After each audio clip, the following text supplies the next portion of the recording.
The Beyond the Fame podcast is fed by Lido Pizza. Lido Pizza never cuts corners. For menu and locations, visit LidoPizza.com. And of course, this podcast would not be possible without our longtime title sponsor, the Hollywood Casino at Charlestown Races in West Virginia. Upcoming featured entertainment includes Kevin James adding a second show June 7th and Band of Horses June 14th. Details and tickets at HollywoodCasinoCharlestown.com. Must be 21 to enter the casino floor and attend a show. Gambling problem? Call 1-800-GAMBLER.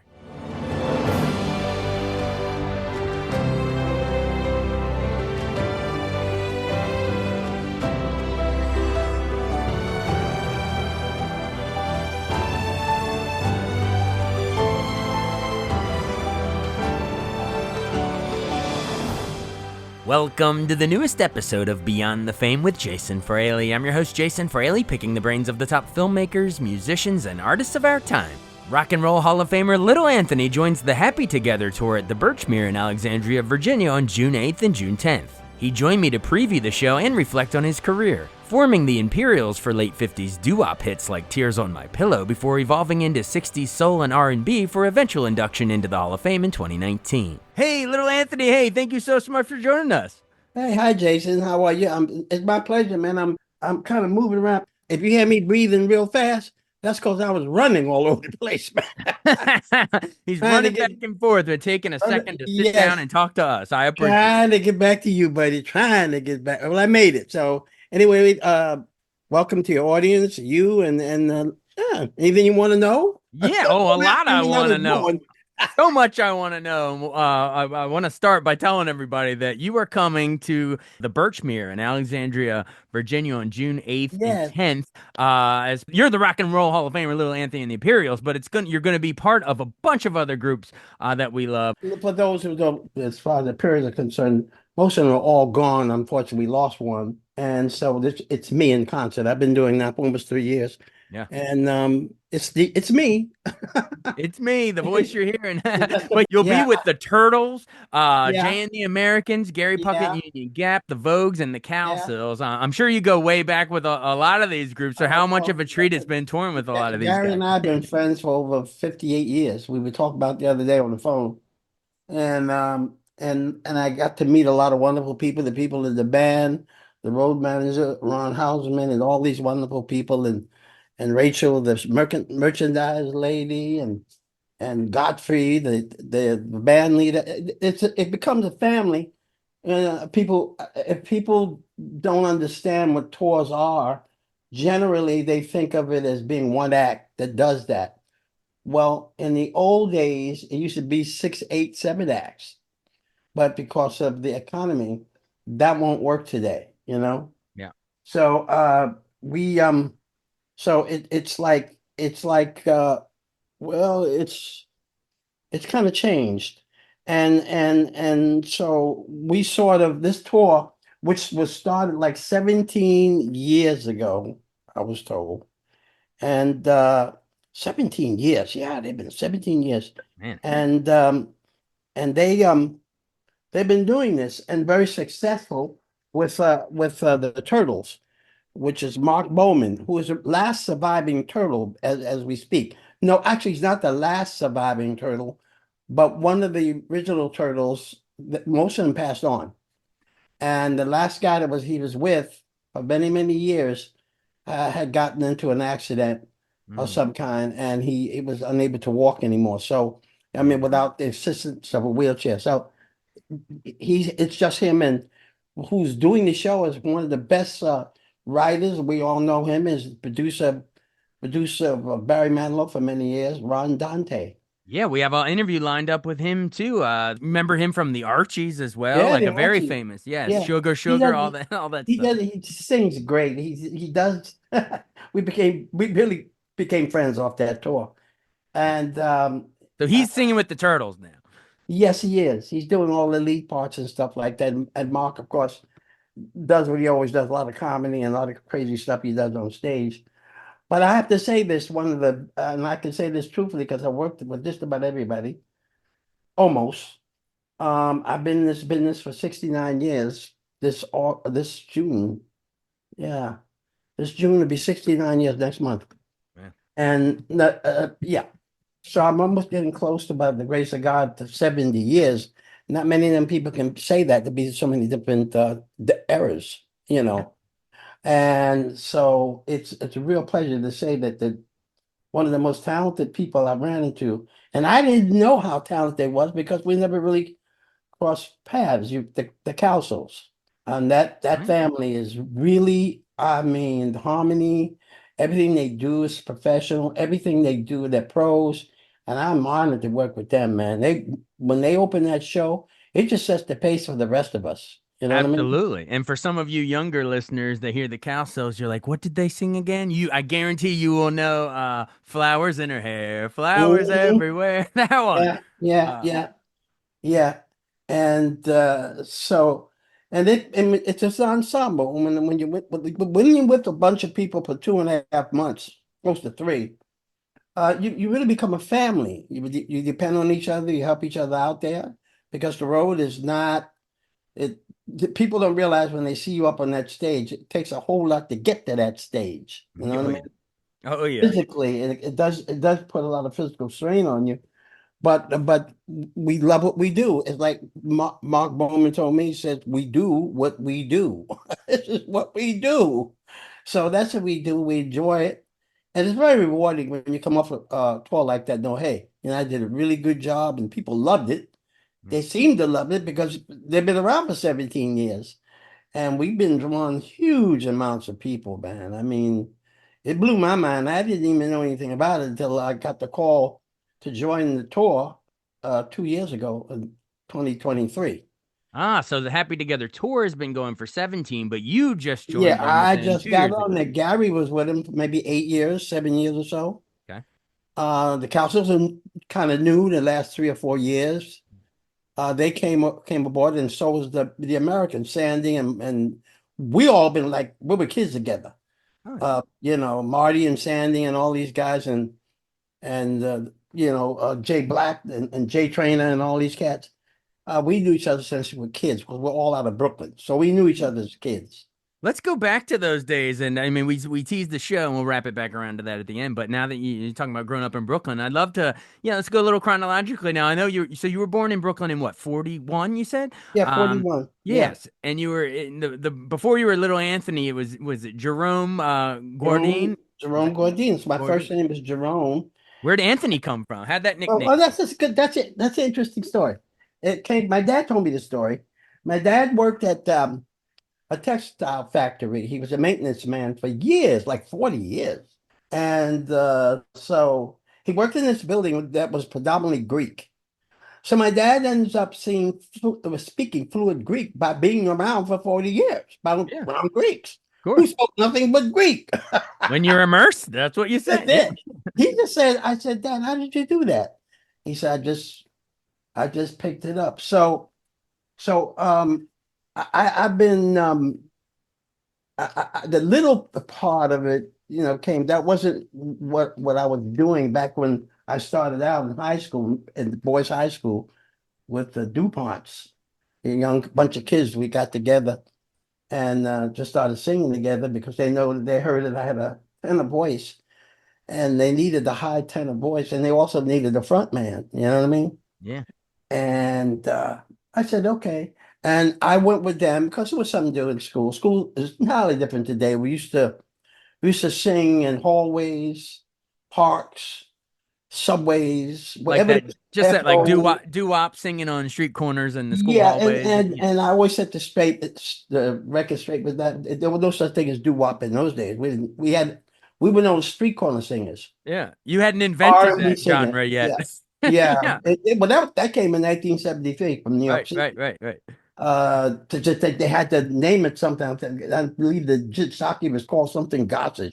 I can't remember exactly. Gus Gossage, Yeah. I think it was Gus Gossage, or WNEW or something in New York. So he didn't explain it, and he just said he thought he heard a group out of the Bronx or somewhere, Staten Island, and they were doing a background of do wop doo wop doo wop doo wop doo. And so he thought, oh yeah, well I think they call it doo wop. That's how. So that So phrase got applied to it sort of yeah, we were retroactively. just known as R&B group singers. A Right, lot of right. the kids who rap, but mostly groups and singing, especially black groups and white groups.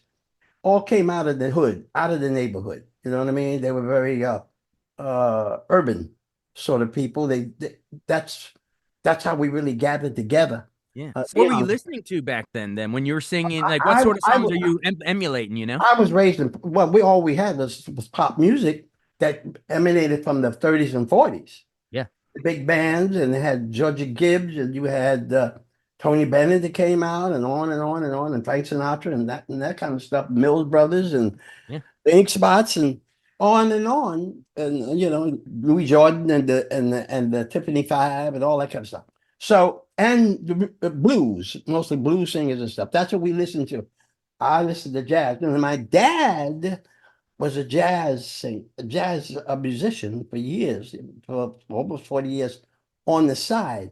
He actually was invited to go with some of the big bands of those days. But because I was born, he didn't want to take the shot. Because you know, show business can be very unstable Yeah. financially. And he had a good job and it was during the war, he told me, you know, and he was working at the Brooklyn Navy Yard at that time. He was making a lot of money for that time. And so he felt that they actually he told me that they got in touch with him. They didn't draft the CBs. They asked for volunteers. CBs are the guys that really we call Army engineers today. I gotcha. They're the ones that make the bridges and put things together, and, you know, blow things up, you know. Right, right, right. And so he was called for that, and he turned that down because of me. I'm being the last one, and you know, my mother would have been bogged down with four. She was bogged down, as it were, with four boys, Yeah. and so would have left her really, really struggling to hold the home fort down. So my dad told me that he decided to just stay home, and so he couldn't follow his dream, but his son did it. Myself, You you got to know. watch you do it and live Yeah, vicariously through yeah, you. That's truly, great. yeah, he did, he So did. where did the high pitch is it what would you call it, the falsetto or where did that get developed? Was it No, little actually, I'm not a really falsetto singer. Eddie Kendricks of the Temptations, Yeah. you know, the late Eddie, Yeah. he was a falsetto singer. Yeah. Smokey Robinson is a falsetto singer. Frankie Valli's not. Frankie will sing it off and on, but he uses his natural tenor voice and he goes into falsetto. Ah, So it's for the listening audience, it can become very technically challenging to try to understand all of that. If I can simplify it, which I can't even simplify for myself, uh, it's falsetto. yeah.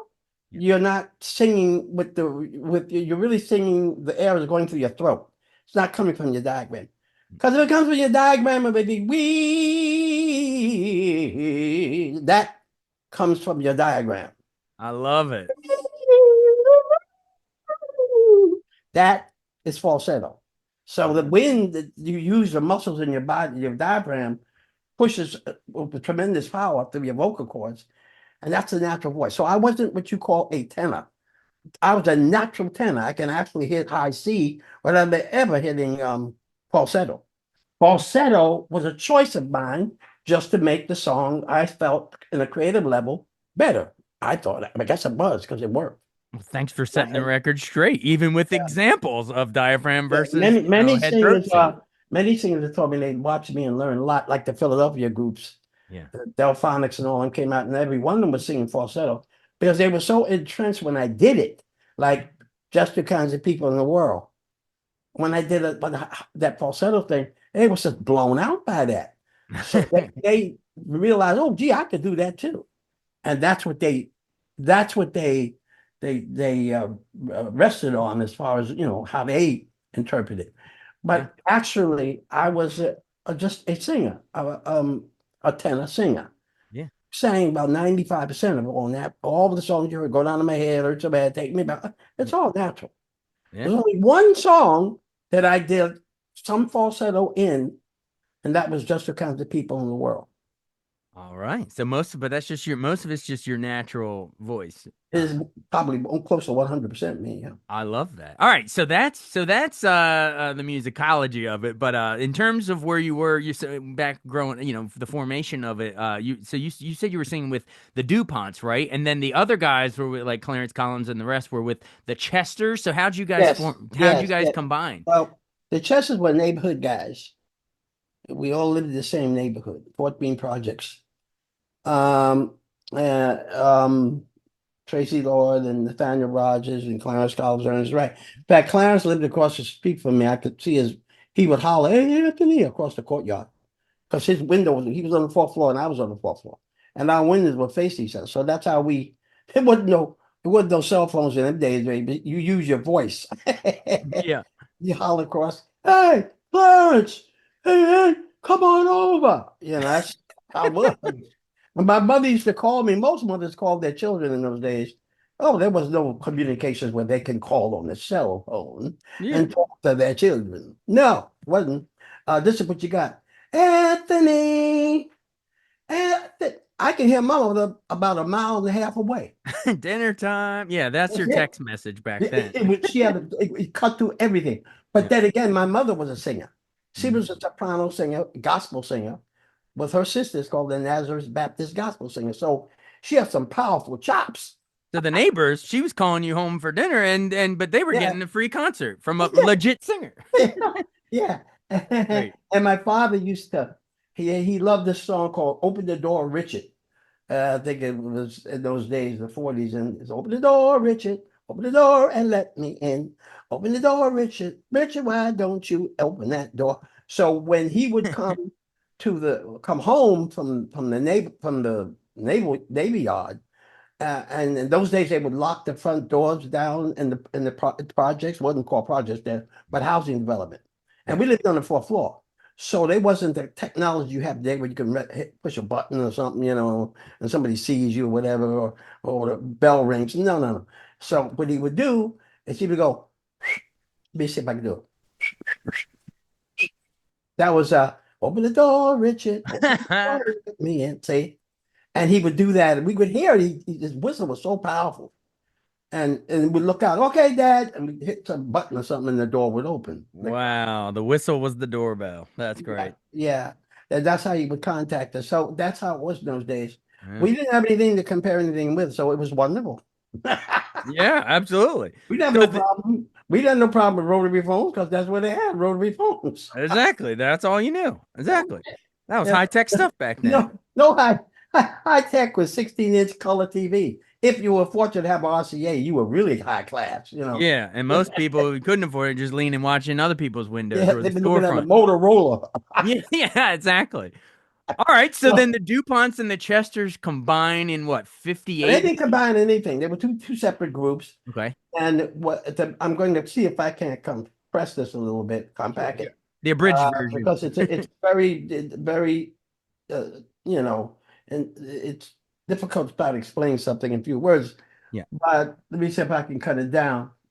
I lived with, as I said, Clarence lived with the group, and his group was called the Chesters, and they had a boy in there called Ronnie Ross, and they had another singer, and he knew Richard Barrett, who was the A&R man. He met him somewhere, and he was the A&R man at Gorman and Records at that time. We had the Chantels, the Isley Brothers, Mm. just had started, and the Dubs, and all these wonderful people. And they were the hottest. They were like the Motown of that era. They had all these great stuff going. Frankie Lyman and the Teenagers, really, and all Yeah. that. And it just happened that one day the DuPonts really were a high school group. We didn't get but far, very far. We did get to open at the New York Paramount for Alan Freed, but that was the highlight of our career. And after that, it just went downhill. So I was kind of wanting to do something better or more or something. And I was the front man, the lead voice. Everybody said, "No, you lead, you sing, not." And Clarence, I used to really admire them because they sound so darn good. They just seem like they went to another level that we and a lot of groups weren't like that. And I was always impressed with them. And he came to me and he said, "Hey, man, uh, if you come with me to 1650 Broadway in New York City, you could meet Richard Barrett. He's the A&R man for Golden Records, and you know about Mr. Golden, George Golden. George Golden was like the top cat in the business in those days, in the recording business, and Yeah. the independent recording business." And so I said, "Really?" He says, "Yeah, we can. we can actually, they promised to, if we have, bring a real lead singer, you know, we'll get the job because they don't really like, not that they don't like, but Ernest didn't do it. It did knock him down, you know, and one of the Imperials. And so I had nothing to do. Okay, we got on the subway and we went over there to 51st Street and Broadway between 6th, 7th and Broadway. If anybody's from New York City, you know where that is. And there's a very famous building there called 1650 Broadway. And it was down the street from another famous building called the Brill Building, which is written about, that's where all the great songs came out of, was the publishing place. Right, right. 1619 Broadway. But we went to 1650 Broadway, and I remember distinctively walking into the office, and to my right, I noticed that there was this very pretty girls. Then it hit me. Oh my goodness, that must be the Chantels. Oh my gosh, it's the Chantels, you know? Wow, all the superstars. You're Yeah, right that there was in the they building were with a them. superstar at that time, yeah. Yeah, soon to be. Maybe and all that kind of stuff. And they were like in the charts, and the number two, three in the country. Yeah, yeah. Well, that song Um, with Maybe was huge. Yeah. And so I'm like, whoa, all these kind of people. And there was another two guys there, three, it was three. And I didn't know who they were. I never saw them. And they were waiting to get their appointment. Those three guys was Barry Gordy, Smokey Robinson, and Pete Moore of the Miracles. Whoa. Like They were before Motown's wouldn't even. know the Smokey Robinson yet. Yeah, yeah, yeah. They were trying to get a deal, and they could get the deal they wanted, so they end up, you know what? They end up going to Detroit, and the rest is history. Start our own thing They in started Detroit. their Yeah, own yeah. thing, right? But you were there when they were trying to get it. Yeah, yeah. And I remember walking into Richard Barrett's office, and there he was. And he used to be with a very famous group at that time called the Valentines. And plus, he was an A&R man. He worked for one of the best companies in the business, and he was recording hit records after hit records. Yeah. And he says, "Okay, don't waste my time, you know, Richie." So I actually, before we even got to the office in 1650 Broadway, Clarence said, "What song can we sing?" I don't know. And at first I said, "Why don't we do Gloria?" And he says, "No, everybody does Gloria." And he said, "But Ernest has got a song. Let's get together over his house, or whose house it went to. I vaguely can remember so long ago. But we went to someone's house, and he sang a song called Just Two Kinds of People in the World." And it didn't have a bridge, and it just was just two kinds of people in the world. They all were boy and girl. And it was very cute, very, very, very cool to me. And I didn't know what to do with it. And I tried to think, what can I do? And Clarence said to me, "Well, just anything, man. Think of something." And I remember a song by a group called Earl Lewis and the Channels. And the name of the song was "The Closer You Are." Da dee, da da da da da. You know, stuff like that. Yeah. And I remember that, and I said, "Well, it sounds similar, so let me." I just created it right there in that office. I On the don't spot. never did it, just did it. And the group, the was the Chesters. They changed our name to Imperials, by the way, and didn't like that name. I'm glad they didn't. So Yeah. anyway, I go in, and the group has we call the chorus. They have the lead, and so anybody singing would be a tenor or someone doing something in the background. Yeah. And so they said, "Just two kinds of people in the world," and I went, "Ooh, ooh, ooh, ooh, da, da, da, da, da, da, da," you know, wah, wah, falsetto. See? Hmm. And I went and did that. And when I did it, Richie, this whole chair went forward. Because remember, he found Frankie Lyman as a teenager. I mean, this kid Yeah. was great. That And was what was it? Why do fools fall in love? how That did that you was yeah, fall yeah. in love? Yes. And so he says, "Wait a minute, wait." He gets on his phone and he calls George in his office. "George, you got to come over here." And I could imagine George telling him, "I'm busy, Richie. Don't bother me. I'm busy. Yeah. I'm doing things here." "No, you got to come over here right now." And so when he came in the office, "This better be good, Richie. This better be good." You know, I'm going, whoa, you know. Okay. Yeah, yeah, yeah. Richie said, "Go ahead, sing that song." And I did it from memory, but I did, you know. And all of a sudden you see George going The eyes went up like saucers. And they heard something in me that I didn't even hear. I was just singing, but evidently it was something unique, and I didn't know it. Their eyes saw money. They saw money for sure. I was singing. I gotta paid you to do something. So, Yeah, yeah. They uh, saw talent, baby. When you see a yeah. talent, once in a Well, lifetime he talent, said they it recognize. was the thing called the it Yep, that whoever it is that stands out, like Smokey or whoever, yep, God or it's called it. yep. And he said, and I heard him say to him, he's got that it. And I didn't know what it was. Whatever it was, they seemed to like it. So they asked us, "Oh, you're all underage?" Yeah, we're all underage. Like there was nobody 18. I was 17. Clarence was 17. The rest was 16 and 15 years old. Hmm. And you have to get your parents. And we went back and talked to our parents, talking about because my father wasn't too pleased because he really wanted me to be an engineer or you know what I mean? Yeah, following Like his footsteps. Yeah. yeah, because he wanted. I'm in the school that he wanted me in, almost two schools he wanted me in. One was called Tech, which was required math, and math was not one of my strong points. No. And the other one was called Boys High, which is very famous school at that time. Yeah. But turning out some of the best men in the world. They became judges and lawyers and actors and just everything. I mean, astronauts. And it's a very famous school. And so there, that's what he wanted me to do. He wanted me to be better than just being a musician traveling around the road, trying to make a buck. And my mother, though, on the other hand, was a stage mother. She always had me doing something that was musical, because she knew my son has something and it's really nice. So she would encourage me, and take me all this. She even put me in a theatrical school called the Star Time Studios. I remember. Hmm. I seem to remember, and I was very young. But it was a famous studio. She paid. I mean, money was hard to come by in those days, you know. But she paid from her own money she made because she worked at Abraham and Strauss in Brooklyn. So her own money. God bless my mother. I mean, she saw it. My aunt saw it. They were singers, and they knew that kid's a singer. He's Their going. eyes went saucers long Yeah, before they the did. records did. When I Yeah. was little, I Yeah. was singing around, and Yeah. my aunt Bessie said, he's what? That kid could, whoa, Yeah. Yeah. But she would always say, and we would go over there like Sundays, black folks would get together on a Sunday, have dinner and all that, and the families.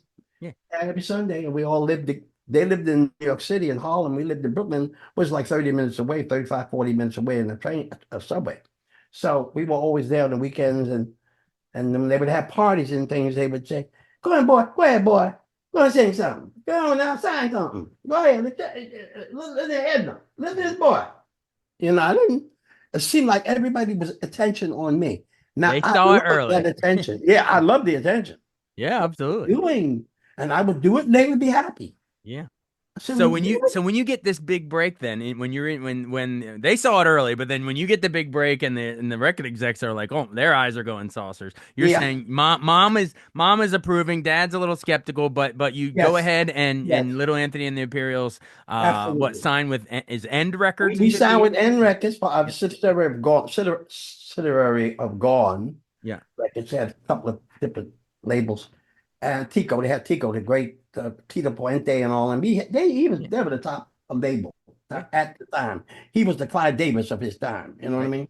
yeah. And so we went on to sign our lives away. And we went in the studio. Right there in the same building, they had a studio called Regent, down in the basement, some of the greatest voices in the world. And Neil Diamond came out of there. Everybody. Yeah. It was one of the top studios at that time. And we went to record down there, and I remember we did two songs, Just Kind of People World. Came out great. That was supposed to be the A side. Yeah. For your listeners that may be a little young, there were two sides to a disc Sure. record, Yeah. 45 or 78. Right. One was the A side and the B side. B side was a throwaway song. It's just to have something. You know what I mean? Yeah. But the A side that you push, that was what you think and hoped it would be a smash. And so he had Ernest sang another song he wrote called Cha Cha Henry, but it wasn't working for George at all. I remember him coming into the studio from the control room and looking at me and saying, See, listen, you know that song that I gave you? Did you ever learn that song with these guys? You know, we're still the Chesters, we weren't the Imperials yet. Yeah. And I said, in our business, you never say you can't do something. Sure. Fake it till you make it. Yeah, if can you ride a horse if you never rode a horse in your life? You say, oh yeah, yeah, yeah. Oh yeah, I wrote all the Figure it time. out. Yeah, you want the job. You know Yeah. what I mean? Right. Right. And I said, yeah. And so I didn't have no clue, Jason. I had no clue. I didn't even remember. The one thing I remembered though, that sticks in my mind is melodies. Yeah. I remember da dee dee dee dee dee da dee da da da da. Hmm. I knew that. So This is what Tears on he My Pillow. We're yes, diving. Yeah. yes.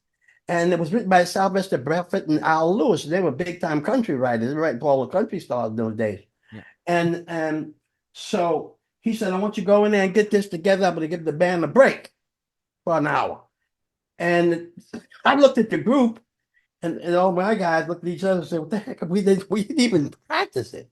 So what they did was they went back, they had a little record, a demo, they listened to it and played it. And then it reminded them, I do not know which Imperial or once Chester in the group that heard it really, hey, wait a minute, this sounds like a song that we love. It was a big hit called Earth Angel. Oh yeah. The Was it the Pen Twins. Penguins? Yeah, Everyone knows it from Back to the Future back now. in California. Yeah. Yeah. And it went ooh, Yeah. ooh. They said, you know, somewhat. Oh, all right. You Similar. know, Earth Angel, will you Will be you be mine? mine? Yeah. So ours was you don't do dee dee do da da da da da. So the melody line was very close. Wow, I never thought about it. And two of my all-time favorite songs. They're very Yeah, similar yeah. there. So then the guys in the group said, let's just we'll do that part. And somebody figured out that we'll do ooh ah. They just made it up on the fly. And Wow. in the meantime, I was in the other room trying to figure out. And then, but the first time that George came in, he says, okay, let's go. I said, Mr. Golden, I don't know the words. I haven't been listening enough for long enough. I was honest with him. You know, I don't know. So he had his secretary write the words out. And they put So it up when on you say the you screen. don't remember me, you I could have been really talking about didn't. the Yeah. lyrics. I don't remember the lyrics. We talked about the premise of the song, what it meant, what was the writer trying to say Yeah. was happening to this man or girl that have tears on your pillow. I Yeah. mean, he's got a bad, something happened bad. Yeah, He man. must be crying that much. Yeah, man. So I understood that. Okay, so I have to do that. Then I remember George coming in up the third or fourth take. He said, that was good. That was good. He said, but he said, I think, what do you, how come you don't, sing like you talk? Because I have a very high pitched tenor voice to this day. I'm talking to you. And he said, why don't you talk like that? I mean, sing like that. Well, I don't want to sing like that. I want to sing like Clyde McFadden. You know what I'm saying? I want to Yeah. sing like the singers of today. And this is not unique. This has happened to many singers and many stories. Ray Charles told a similar story that he wanted to be Nat Cole. So all of us, we really didn't have any style of our own. We just had great voices or something about it. That it. Right. And we were just singing other people's stuff. And so I remember what he said, who's your favorite singer? And I said, well, I don't know, because there was really no rock and roll yet. Really, it just started, from Yeah. R&B. And I just named a few people, and I said, well, it's Ella Fitzgerald and Nat Cole. He said, wait a minute, you like Nat Cole a lot? I said, yeah.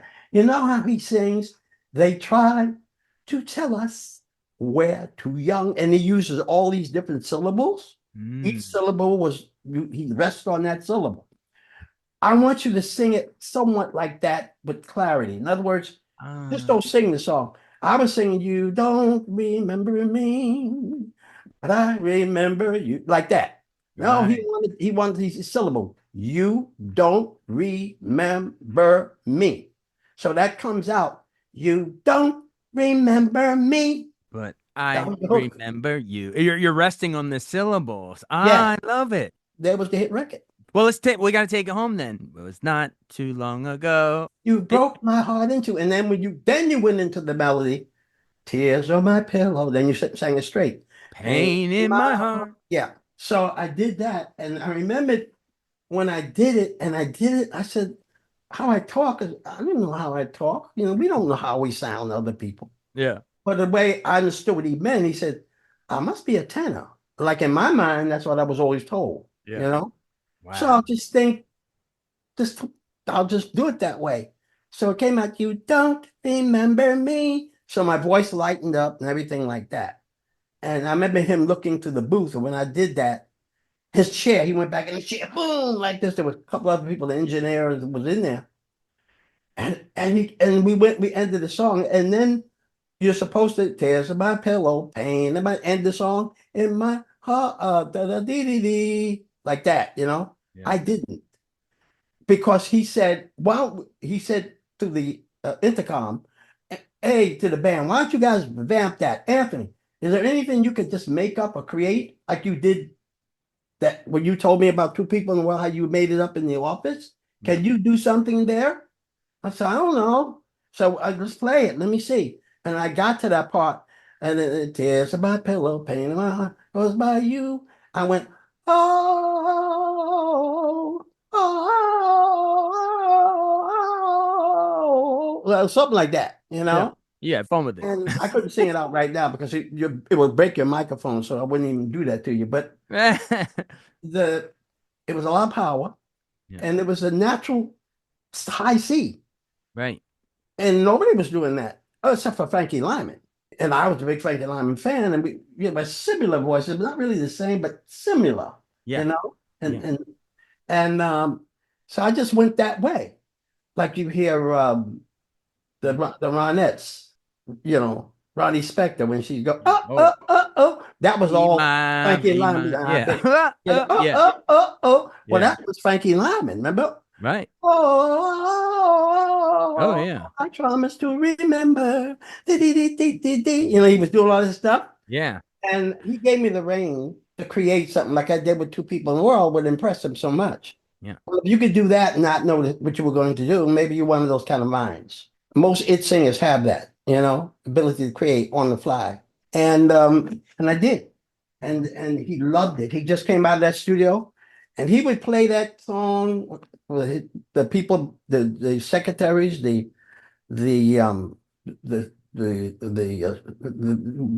greeting people that I mean anybody, the cleaning lady, and everybody loved it. And George said, so about maybe 2 or 3 weeks, 4 weeks went by, and he said we're going to put it out. I didn't really hear it. I did. I was playing one day. I don't know what it was, but listening to a show called Dr. Jive. Tommy Smalls on WWRL in New York. And I remember it came on and we said, whoa, man, we on Dr. Jive show. It must be, whoa, that's pretty good. So We I made heard, it. We made it. yeah, well, not really. We just figured, well, that was R&B show. It was race music in them days. Those two have not come together. Rock and roll, we know that, not come together yet. Right. We were part of bridging that. We Sure. were a part of it, not knowingly, but we were. And so anyway, I messed up in high school, boys high, and my mother was so mad at me, she made me go to summer school to make up all the marks so I can graduate, you know? So I had to go on a hot train. And I usually, sometimes when you have fun, I had to go to this Erasmus High School somewhere. I don't know where I went for summer school. I had to go on the train. It's like 98 degrees, like horrible. No air conditioning on the train. To get to the school to go to summer school. And I was with the summer school and we're doing whatever and had a test coming up. I had to pass this test. I ended up passing it. But when I was sitting there, little girls, we're mixed with the girls together. I mean, there's a lot of little girls and their little petticoats, petticoat dresses, and typical 50s sort of looking girls, you know what I mean? And they're cute, and I don't pay any attention. And I hear them looking at me. And then one with I just talked to the girl like this, and pointing to me. And so they had a transistor radio. For those of you out there, men be young folk. Yeah. Transistor radio. It was a little bitty radio that you could put on your ear. It was made in Japan. It was called a Walkman. Yeah. Yeah. And you're walking and you just hold on your ear and you get maybe a AM sound from an Right. AM station. But it was good enough to hear songs you like. And they were secretly back there and listening to, and how they knew it was me to this day, I cannot tell you. They just kept pointing, it's him, it's him. He's on the radio. Like they, how, I don't know, man. They knew your face from the There, radio there must be somehow. something somehow. And, It was the it and factor that you were talking yeah, about. You and had the it. then when they looked at me, they turned it up so I can hear it. Yeah. And the teacher had left the room for whatever reason. They turned it up. It was Tears in My Pillow. He says, you're on what it was the station was telling me was on WINS and Wins. 10-10 wins. Yeah, 1010 Wins. Yeah. Which is like the what, like you're Alan saying it's Freed, like a crossover hit. Alan Freed had Alan Freed was the biggest guy in the world Yeah. at that time. And I actually did it when I was at the DuPont, the show, but opening act for the show, but he didn't put the two together. He later on put the two together. Yeah. And legend says it was one of the record promoters at Ed and Gone Records went in to the WINS Wins to his station, to his office where he was doing his show, the studio. And they used to tell me they had two cans there. They had one can that you threw records you didn't like, or you were not going to play them. You just didn't like.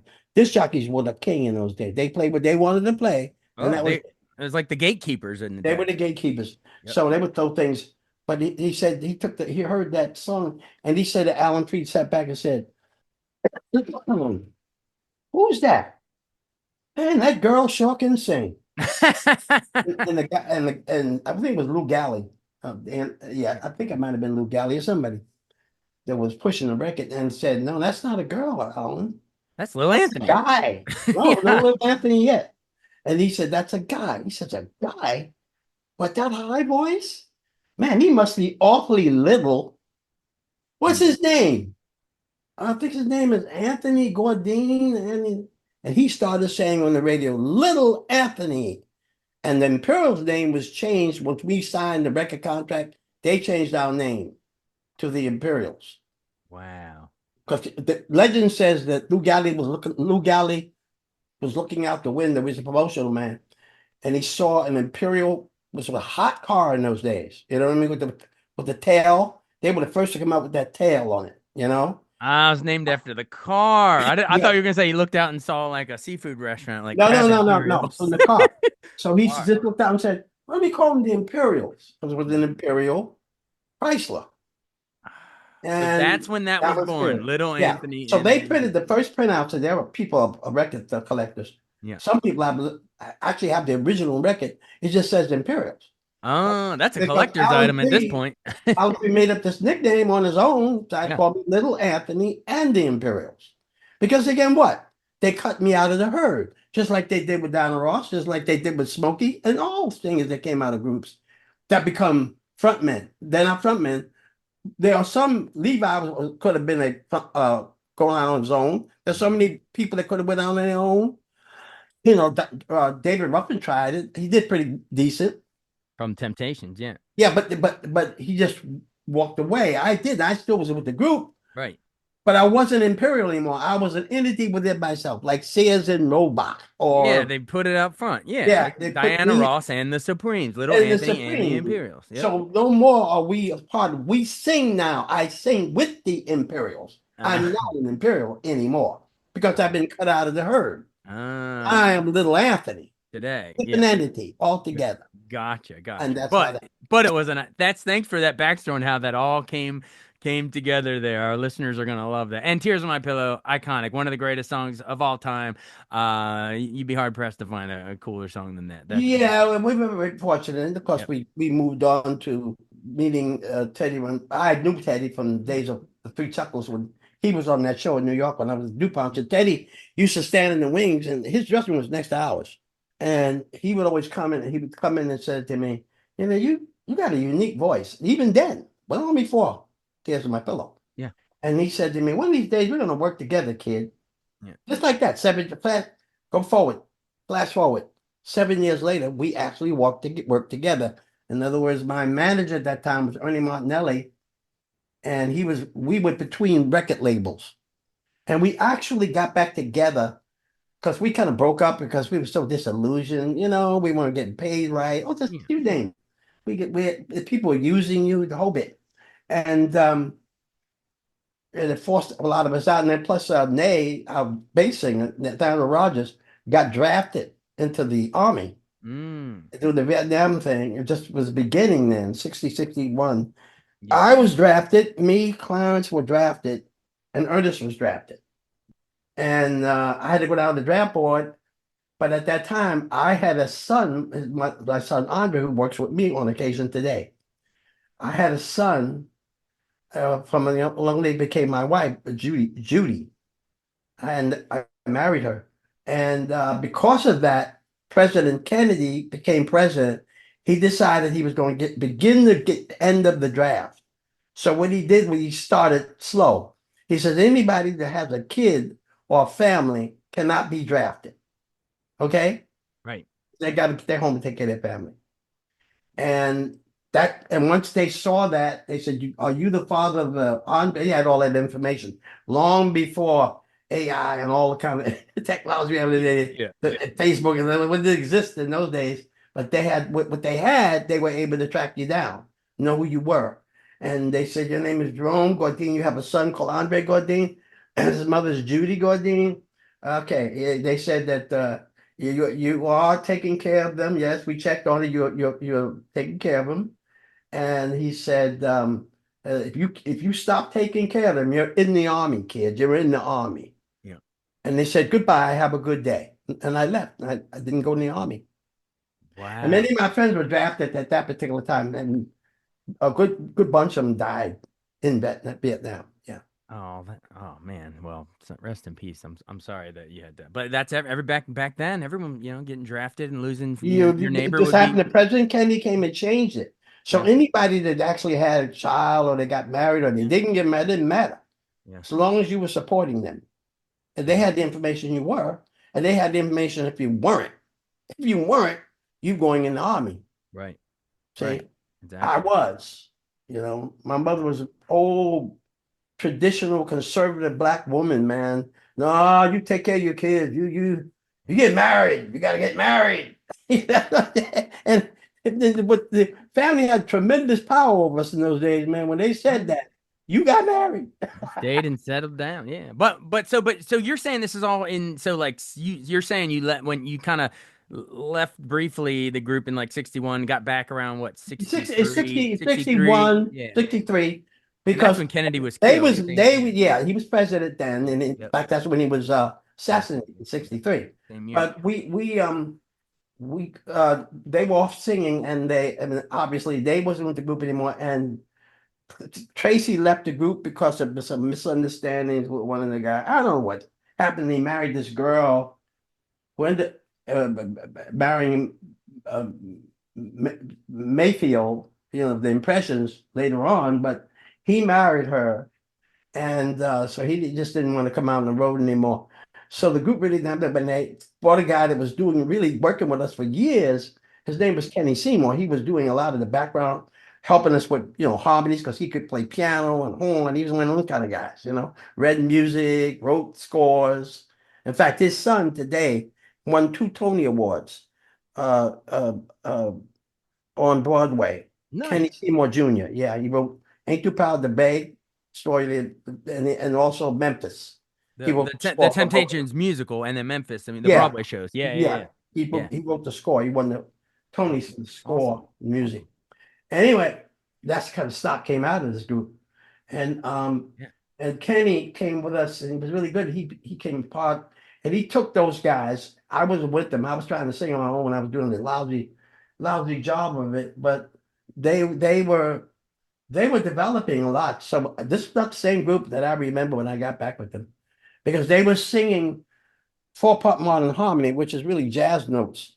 They had changed from doing this street corner sound, this basic Hmm. note they call doo-wop today, right? Right. Right. Basic melody, basic, and they were doing chord changes and they were doing songs in Yiddish, literally, Ah. and they were working the mountains up there in the Catskills.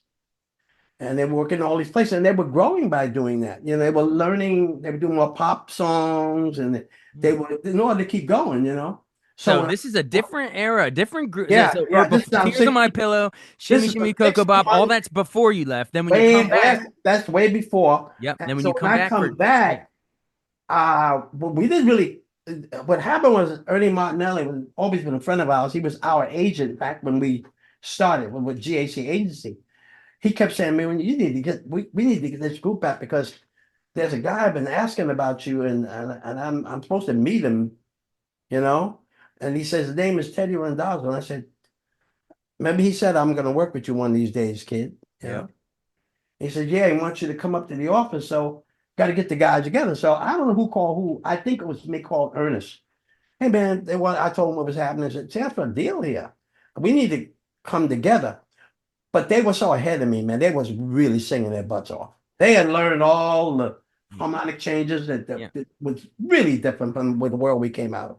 right. It's So more so pop than anything. Yeah. So yeah, we met, we went up to the office there on 50, the 49th Street and Broadway.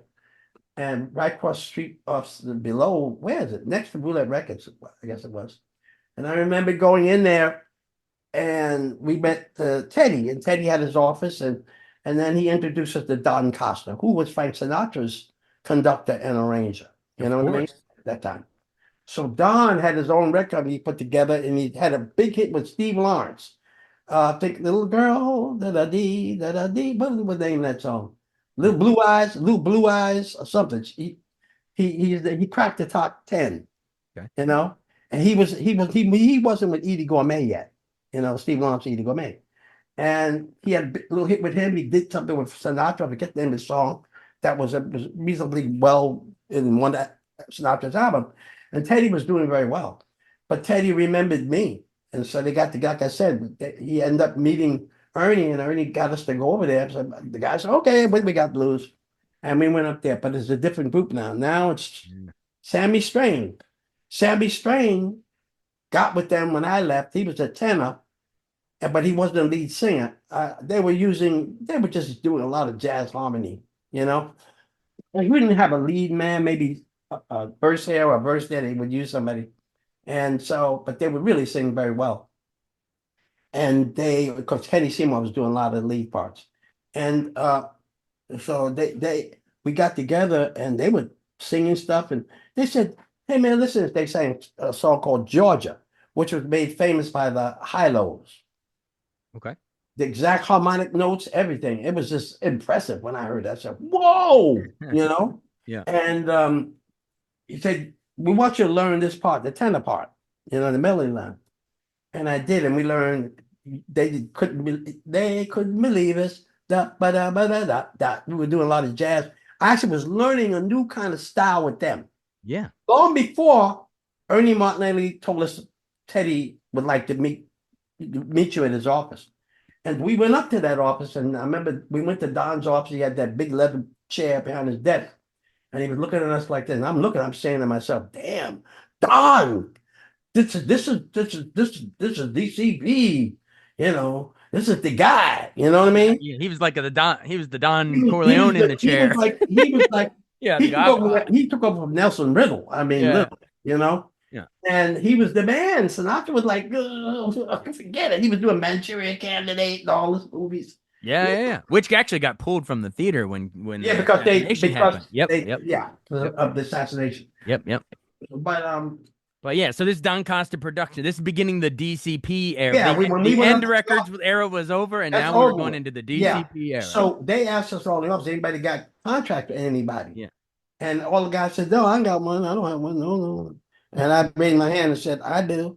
yep. And he said, "Well, who do you have a contract with?" I said, "With Roulette Records." And Don went back in his chair and said, "Oh no." Because the head of that company, it was notorious in this business. In fact, Tommy James and Shondells wrote about how he was thrown out of the office. I was discarded out of the office with these big guys. Yeah. And Morris Levy was a part of the office, and he also was a part of the mob. You Mm, know what I mean? Oh, don't doubt it. of the 10 families in New York. Five families, five. The heads of the five family. Yeah, but the head of the five families, Gambino family. They're out of Yeah, Jersey. yeah, yeah. And Carlo Gambini. Anyway, the we got Nolan guys. That's the way it is in New York. What is it? He What is it in The wouldn't give me a Godfather? release. Either your brains or your He signature will wouldn't be give on me. this contract. Yeah, it was something like that. Because Yeah. Tommy James wrote a lot about it later because he felt most of the people died. They couldn't get it. Was there going to be no revenge? Right, right, exactly. Yeah, yeah. But me and Tommy talked about it a lot. We laugh about it a lot. It wasn't funny at the time. No. Well, they And say Johnny so Fontaine was based on Sinatra. A lot of people speculate. yeah, So. yeah. It's just really a lot of stuff that was very familiar to us. Yeah, yeah. The so anyway, and so he said, "Look, I'll call you back."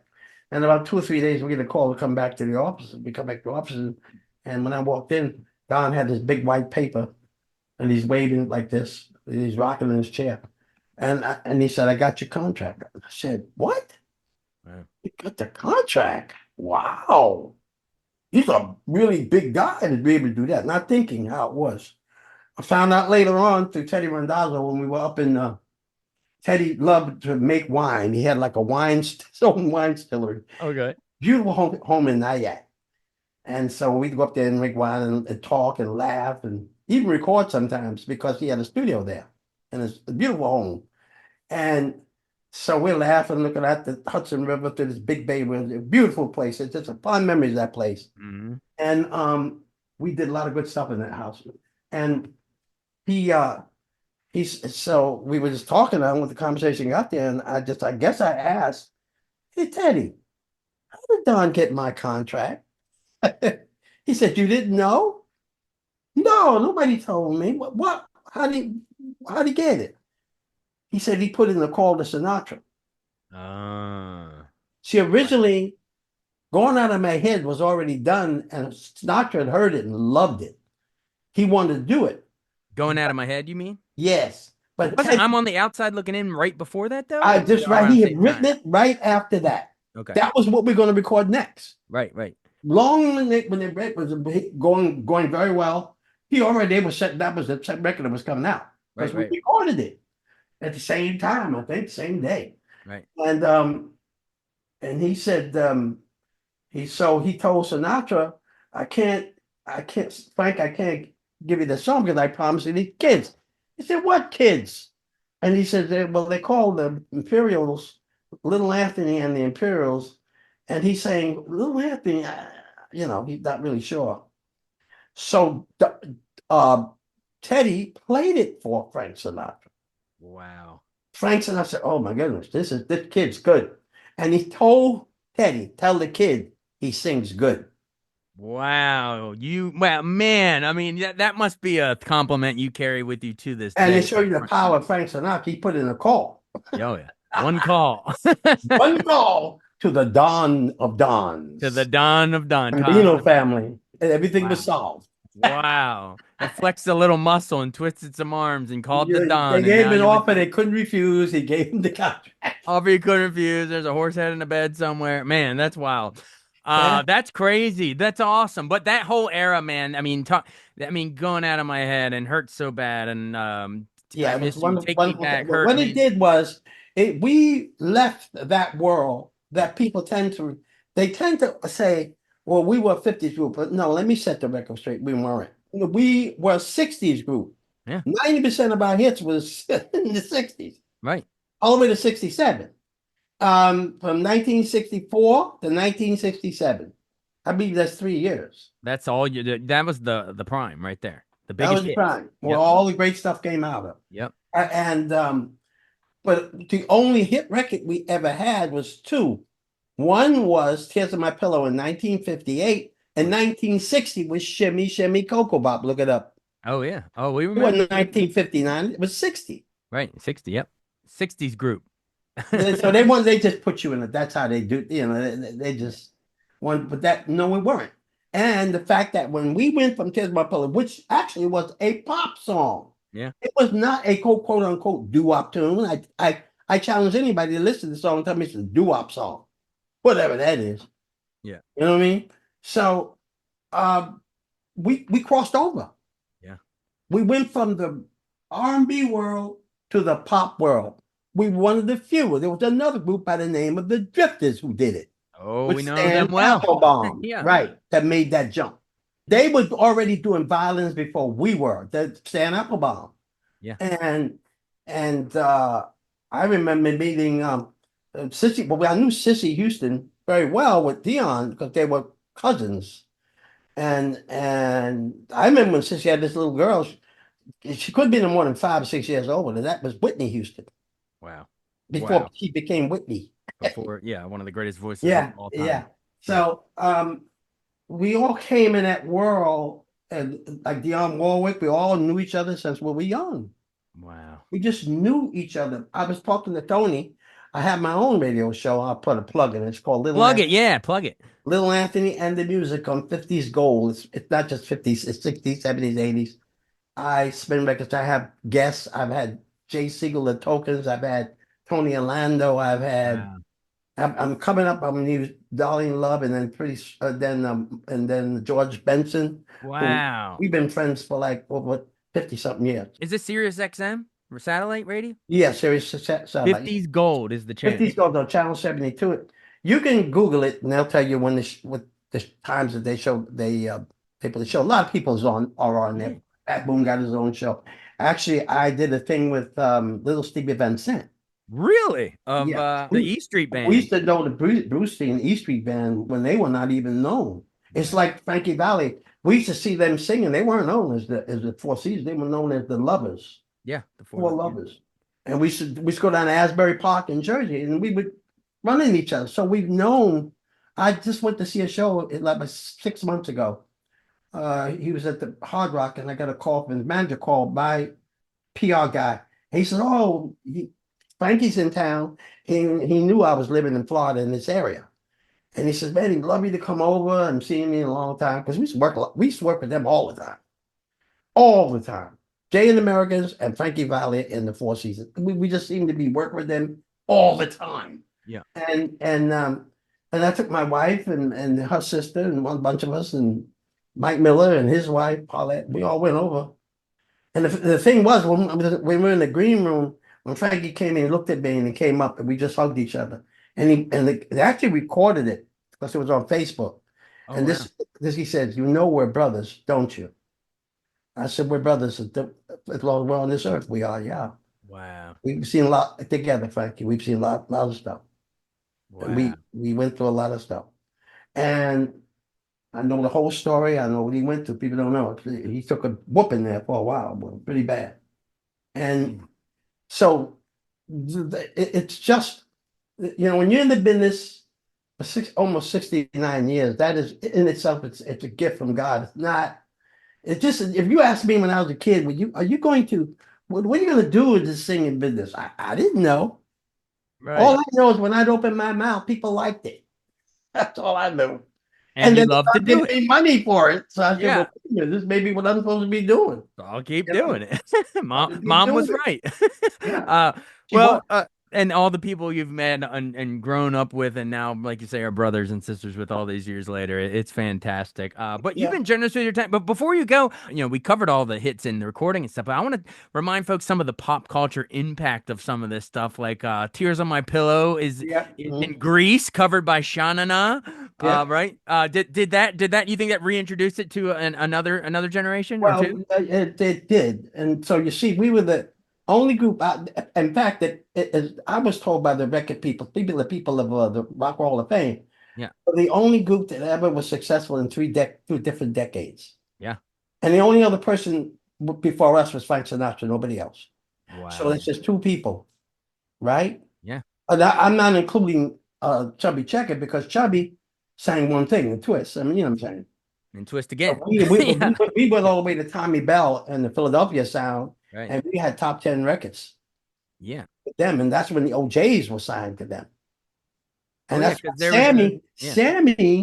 I remember I told you when the group got back together again, Yeah. Sammy was with a group called the Chips. And they did this song back in the 50s called Rubber Biscuit. Mm. And it was, big local hit. And so we always knew he was there. And I could always recognize his voice on the record because he had a really clear tenor, a high tenor, sort of falsetto singer. And So Sammy, when we it was 1972, I suppose. Sammy got a deal working with Dionne Warwick and Red Fox. They bought a restaurant called the Meat Rack in Century City, and they felt it was going to be really big, and he wanted to be there on the premises at all times, because you don't want pilferage, you don't want things disappearing, so Yeah. you have to have somebody there. Red couldn't do it. Red was working so much. Plus the fact that he got the TV show, Sanford and Son, so he couldn't do it.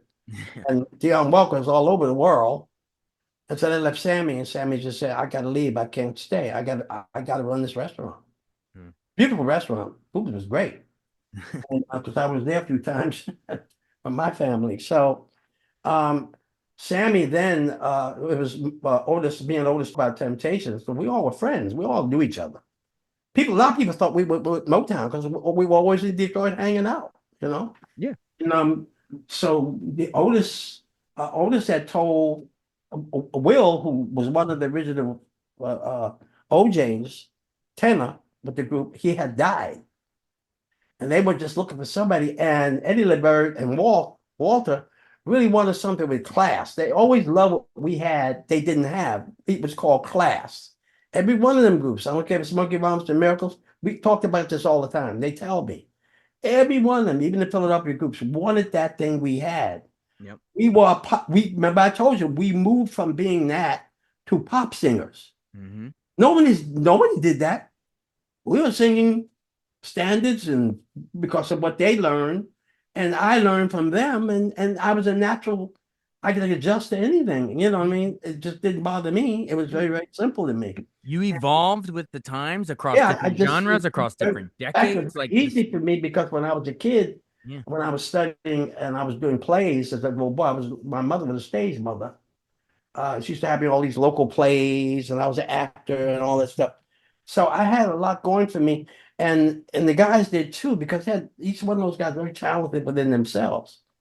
And so we just came together, and we just were different than anybody else. And then when we jumped from the shimmy shimmy cocoa bop world and tears on pillow world and Yeah. just all kinds of people world into Fires Burn No More world, into Take Me Back, Hurt So Bad, Go Down on My Head, I Miss You So, it was a huge change. Yeah. And like I said, the only other group that did it was the new. Actually, they weren't even the original Drifters. The Faye Treadwell, I guess, owned the name. The story, I can't remember the story exactly, but Yeah. when Ty McFadden left, Jackie Wilson and all them left, because Jackie and all them used to sing together. And he was with the Dominoes too. Yeah. And they all became big stars of their own, Yeah. and the group kind of fell apart. So owning the name, she just got with this guy called, I can't remember his name, not Buck Ram by the Platters. I forget the name, but I think it was Faye Treadwell's husband. I don't know. Whatever, they regrouped and they owned the name Drifters. They got together and they started singing Up on the Roof and all these kind of songs. And Yeah. Stroller, Lieber and Stroller, Yeah. they were doing novelty songs for years. Yeah. You know, Up on they the were roof. working. And They what were else? working. They were working with the Coasters, doing all that stuff, Oh yeah. and a bunch of other things they were doing with Elvis Presley and everybody. So they were well known. I mean, they were real highly respected. And then they took on the Drifters, and then they brought in Stan Applebaum with all these violins and stuff that no groups were doing. You know what I mean? Except This for us. this magic moment and Under This the magic Boardwalk and moment. all that stuff. Yeah, yeah. Uh, Benny King left early, and he wrote "Stand by Me." yeah. And that's when I met those guys when Benny was with him. Yeah. It was like 62, 63. They were just getting going. And at that time, the Miracles were blowing it up, man, on Tamala Records. They were just blowing it up. It was a subsidiary of Motown. Motown came later, actually. Yeah. It was Tamala and some other name. I can't remember exactly what that name was of the records they put together, record company. But they were killing it. You know what I mean? Absolutely. And all of a sudden, this Motown sound entirely different. And the only one that survived that era was really Dionne Warwick, the Drifters, us, we survived it because then there was something happening from England. It was called the English Invasion. Yep. Beatles came in there, everything changed. You know what I mean? Absolutely. Different style altogether. And they were like dropping, all these other acts were dropping like flies because nobody was listening to their records. They were listening to us though. You weathered it. You survived We it. weathered it, yes. Yep. Dion weathered it with Hal Davis and Burt Bacharach. Yep. We did with Teddy Randazzo and Don Costa. Yep. And the Drifters did it with Lieber and Stoller. Remember, they were some really good people. Yep. Yep. So we actually went into the pop world. And that changed everything. And the next year, we go through all the 60s. So in fact, I took a long time getting to this point. We're not a 50s group. We are a 60s group. If you want to put a name on anything, a label. Absolutely. And it's because of all of that, surviving it and the influence. I mean, we talked about it's covered in Grease. That's late 70s. It's covered but you have Tom Hanks in Big, which is late 80s, doing Shimmy Shimmy Cocoa Bob. He's rapping about even Nelly in my childhood. He didn't know. Well, the story with Nelly was I heard from I don't know some other rap. I don't know who they told me. Yeah. That he was singing he just it's out there Shimmy Shimmy Cocoa Pop. P-O-P, pop. He was singing pop. So somebody said to him, that was done by a group called the Little Anthony Imperials. They call it Shimmy Shimmy Cocoa Bop. Yeah. And he said, who? This Little Anthony Imperials. He never heard of us. He just started saying Shimmy Shimmy Cocoa Bop. Maybe he heard it as a kid. I don't know. It's stuck in his subconscious. Listen to me now, light it up and take up. Yeah, but so it just burned. Is so ubiquitous that it seeped into his ear somehow. Yeah, and we were told by people who knew him. He didn't even know who we were. But he better now. I hope. I don't know. I never met Nelly and all that. I never was. Yeah. But hey, before we go, I want to get to your Hall of Fame, Rock and Roll Hall of Fame in 2009. Well, I guess first you go in Vocal Group Hall of Fame in 99. That's with like I got I'm looking at all this stuff, but it's all around you. Can't eat the stuff, but it's nice to see it. Yeah. I'm a doctor too, by the way. I was getting from Eastern Bible University. They gave me a doctorate. Honorary doctorate. I'm Dr. Gordine, actually. Yeah. Oh, all right. Dr. Little Anthony. I was going to tell you, call me Doctor. Dr. Gordine. Well, just memories of getting inducted in the Rock Hall, though. I mean, that was the same year as what? Run DMC, Metallica. 2009. Man, a bunch of people. Metallica, Run DMC, Jeff Beck, a couple others. Yeah. Jeff Beck, and that. Boy, that was my night, buddy. I was a Jeff Beck disciple. Yeah. And so when he was rehearsing, I went up and said, "Hello, Mr. Beck." And he looked at me and said, "Yeah, I know you're Little Anthony." Hey, mate. Oh, yeah. He said, I love your music. We used to always have your records. He's telling me this stuff. Even Ron Wood. I turned around and the guy said, "Somebody wants to meet you, man." It was Ron Wood, it's Rolling Stone. And he got on his knees and said, "I'm not worthy. I'm not worthy." Wow. Of the Rolling Stones. I called him Mickey, couldn't come, He says, I called him, man. I told him, guess who I met? Come to find out they were big fans. He called Mick Jagger to say he met you. That is the ultimate compliment right there. Yeah. And then Bruce Springsteen, man. Bruce, man, I used to know them guys, I found out something that knocked me down. Liz Van Sant told me, said, we talked for 2 hours on the radio. They split up with his show and mine. And it's one of the best things they've had on Sirius Radio, they said. It was really got a lot of response. Because we were just talking, like two guys having a conversation. And he said, "Hey, man, I got my name Little Stevie Van Sant." I said, "No, I don't know." He said, "Well, when I was a kid, my very first record my mother bought me was Tears on My Pillow." Whoa, he was Little Stevie because of Little Anthony. Yes, that's awesome. Hey, thanks so much for joining us. Do plug your radio show one more time before the birds meet. It's called Little Anthony Music on 50s Gold. You can look up Google it. The times when it comes on. It's a lot of fun. Been doing it almost 2 years now. They must like it because they keep going. Thanks so much for listening to Beyond the Fame with Jason Fraley. Our theme music is Scott Buckley's Clarion. Remember to give us a 5-star rating if you like what you hear. We'll see you next time.